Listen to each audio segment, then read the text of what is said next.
ကျွန်တော်တို့လူပတ်ဝန်းကျင်မှာမွေးရစေဝါဆိုတဲ့အရာတွေကိုဆွဲဆွဲလန်းလန်းအသုံးပြုနေကြတဲ့သူတွေကိုတွေ့ဘူးကြမှာပါထူးဆန်းတာကဒီမွေးရစေဝါတွေကိုအသုံးပြုကြတာလူတွေတင်မဟုတ်ပဲတချို့တရိတ်ဆန်နေရပါသူတို့နီသူတို့ဟန်နဲ့တဘာဝကြီးကိုအသုံးပြုပြီးမွေးရနေတတ်ကြပါတယ်တနည်းအားဖြင့်ဆေးပြဲနေရပေါ့ဗျာဒီနေ့မှာတော့မွေးရစေတဲ့အရာတွေကိုအသုံးပြုပြီးစိန်ခံနေတတ်တဲ့တရိတ်ဆန်လေးတွေအကြောင်းဘူဒုဒအနေနဲ့ပြောပြပေးသွားမှာပဲဖြစ်ပါတယ်ချစ်ဖို့လည်းကောင်းတာမို့အဆုံးထိကြည့်ရှုပေးသွားကြပါဦးဗီဒီယိုလေးမစခင်မှာ channel လေးကို like and follow လုပ်ပေးသွားကြဖို့လည်းတောင်းဆိုချင်ပါတယ်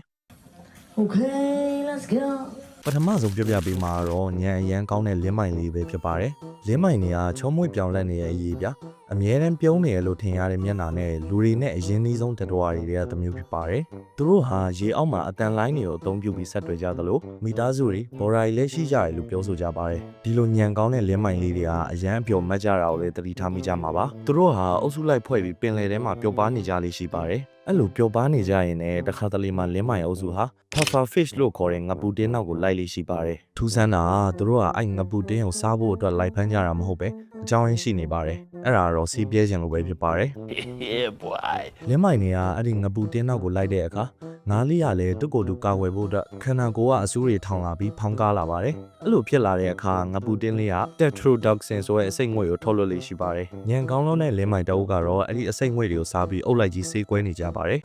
Oh my god. ပမာဏများရင်သူတို့ထိခိုက်နိုင်တာကိုလည်းသိပုံရပါတယ်။လင်းမိုင်တွေကငပူတင်းစီကနေသူတို့လိုသလောက်ပဲအစိတ်ကိုထုတ်ယူလေးရှိပါတယ်။နှုတ်တီးနဲ့ထိုးလိုက်ဖွားဖွားလေးကိုက်လိုက်နောက်တစ်ကောင်စီပို့လိုက်နဲ့တော်တော်အဆင်ပြေနေကြပုံရပါတယ်။သူတို့ဟာအဲ့အစိတ်တွေကိုစားပြီးကနေရေပေါ်မှာငြိမ်ပြီးဆေးပြဲနေလေးရှိပါတယ်။သူတို့လိုတာရပြီးတဲ့အချိန်မှာငပူတင်းလေးကိုဘာအန်နီယမမပြုတ်ပဲလှုပ်ပေးလိုက်တာကိုတွေ့ရပါတယ်။ဒါကိုကြည့်ချင်းအပြင်လင်းမိုင်တွေကငပူတင်းနောက်ကိုရည်ရွယ်ချက်ရှိရှိလိုက်နေအောင်တည်နိုင်ပါတယ်။ဒါတော့လင်းမိုင်တွေကပါတီလုံးကြီးပဲဖြစ်ပါတယ်။နောက်ထပ်ပြောပြပေးမှာတော့မြောင်းနဲ့ဆင်တူတဲ့လင်မာလို့ခေါ်တဲ့အကောင်လေးတွေပဲဖြစ်ပါတယ်။သူတို့ရဲ့တွင်မြာဆိုရင်ဝိုင်းဆက်တောက်ပနေတဲ့မျက်လုံးတွေအဖြူအမဲအကွင်းလိုက်ပါတဲ့အမီးရှိရှိနဲ့တစ်ပင်ပေါ်မှာကျွမ်းကျင်စွာသွားလာနိုင်တဲ့အကောင်လေးတွေပဲဖြစ်ပါတယ်။သူတို့ဟာလည်းအုပ်စုလိုက်နေတတ်ကြပြီးတစ်ကောင်နဲ့တစ်ကောင်တန်ရှည်လုပ်ပေးကြတာကိုလည်းသဘောကျကြရလို့သိရပါတယ်။ထူးဆန်းတာကသူတို့ဟာတောထဲမှာရှိနေတဲ့ကင်းချေများတွေကိုတွေ့ရင်ဖမ်းပြီးကင်းချေများရဲ့အစိတ်တွေထွက်လာအောင်လုပ်လေးရှိကြပါတယ်။အစိတ်တွေထွက်လာရင်အစိတ်ရည်တွေကိုသူတို့ရဲ့ခန္ဓာကိုယ်မှာအငမ်းမရတုပ်လိမ့်လေးရှိပါတယ်။ပထမတော့ဒါဟာအမွှေးကြားမှာရှိတဲ့ပိုးမွားတွေကိုသိအောင်လုပ်ကြတယ်လို့ယူဆရပေမဲ့နောက်မှသိလိုက်ရတာအဲ့အစိတ်တွေဟာသူတို့မူးရစ်သွားအောင်လုပ်နိုင်နေဆိုတာပါပဲ။လင်မာတွေ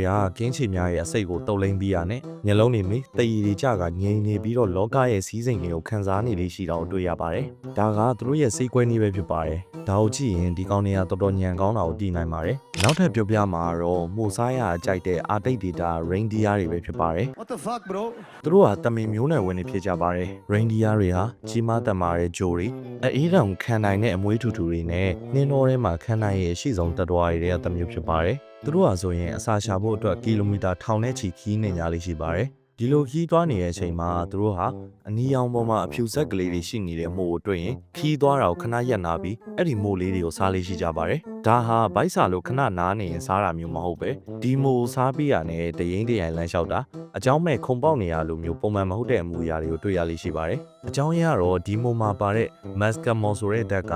reindeer တွေကိုသူတို့ရဲ့စိတ်ကူးရင်နယ်ပယ်တွေကိုခေါ်ဆောင်သွားပေးရပဲဖြစ်ပါတယ်။တနည်းအားဖြင့်တမင်တွေကမို့စားပြီးပြဲနေရပေါ့။ဒါကိုကြည့်ရအပြင်သူတို့ဟာလည်းမွေးရတာကိုကြိုက်တဲ့ပုံစံမျိုးကိုတွေ့ရပါတယ်။သူတို့ညံကောင်းတာလည်းသွားရှုပ်လို့မရတဲ့အနေအထားတစ်ခုမှရှိနေပါတယ်။နောက်ဆုံးအနေနဲ့ပြောပြပေးမယ့်အကောင်လေးတွေကတော့ wallaby လို့ခေါ်တဲ့သားပိုက်ကောင်လေးတွေပဲဖြစ်ပါတယ်။သူတို့ကပုံမှန်ဆိုရင်မျက်ခင်းတွေပေါ်မှာခုံပေါက်ပြီးပျော်ပျော်ပါးပါးနေတတ်တဲ့အလေးထားရှိပြီးတော့ပုံမှန် kangaroo တွေနဲ့ဆင်ပေမဲ့လည်းအရွယ်အစားပိုတေးပြီးချစ်စရာကောင်းတဲ့ပုံစံရှိကြပါတယ်။ဒီလိုချစ်စရာကောင်းတဲ့မျက်နှာရှိတဲ့အကောင်လေးတွေကလည်းစီးကွဲတတ်ကြပါတယ်။သူတို့ကတော့တခြားအကောင်လေးတွေလိုတဘာဝနီလန်းကိုအသုံးပြုတာမဟုတ်ပဲလူတွေစိုက်ထားတဲ့ဘိန်းကင်းထဲကိုဝင်ပြီးမြန်မာလူကြီးစားပြကြတာဖြစ်ပါတယ်။သူတို့ဆေးကြောင်သွားပြီဆိုရင်တော့ပုံမှန်ထက်ပြာခတ်နေတတ်ပြီးလမ်းဟိုတောင်တိတ်မလျှောက်နိုင်တော့ပဲဘိန်းကင်းထဲမှာဆက်ဝိုင်းပုံစံပတ်ပြေးနေလေးရှိပါတယ်။မနေ့ရောက်ရင်လေသမားတွေကစိုက်ခင်းထဲမှာဆက်ဝိုင်းပုံစံခြေရာကြီးတွေကိုတွေ့မြင်ရပါတယ်။ဒါဟာဘိန်းစားသားပိုက်ကောင်လေးတွေလှုပ်လေးရှိတဲ့အမူအကျင့်ပဲဖြစ်ပါတယ်။ဒီเจ้าရတွေကိုကြည့်မယ်ဆိုရင်သူတို့လည်းလူတွေလိုပဲမူရစ်ပြီးနေရတဲ့ပုံစံကြိုက်ကြတယ်ဆိုတာတွေ့နိုင်ပါတယ်